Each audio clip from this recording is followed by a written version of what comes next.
صف بندی کیا کردار ادا کرتی ہے کہ جب کوئی مسجد میں نماز پڑھنے کے لیے آتا ہے، چاہے وہ غریب ہو، چاہے مزدور ہو،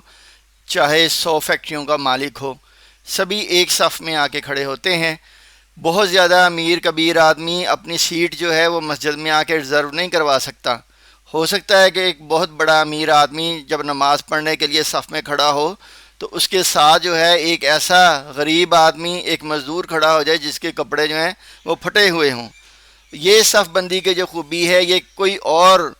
پیدا ہی نہیں کر سکا، یہ صرف اسلام کا خاصہ ہے، یہ نماز کا خاصہ ہے کہ اس نے ایسی صف بندی کی ہے کہ جس میں تمام امتیازات، چاہے وہ دولت کے ہوں، چاہے نسل کے ہوں، چاہے قبیلہ کے ہوں، چاہے وطن کے ہوں،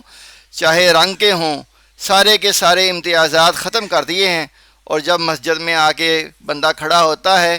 تو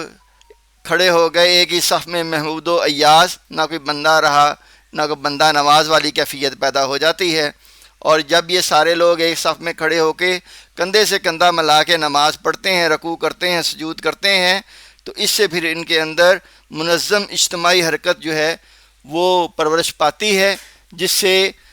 چیلنجز سے نپٹنے کا خاصہ امت کے اندر پیدا ہوتا ہے۔ ہم نے بھی جب آئندہ سے مسجد میں جانا ہے تو ہم نے بھی کوشش کرنی ہے کہ یہ رنگ و نسل کا امتیاز جو ہے یہ ہم صف بندی کے اندر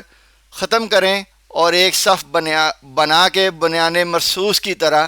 ہم نماز ادا کریں۔ اللہ تعالی ہمیں مسجد میں جانے اور صف بندی اچھی طرح کرنے اور یہ سارے امتیازات ختم کرنے کی توفیق عطا فرمائے۔ السلام علیکم۔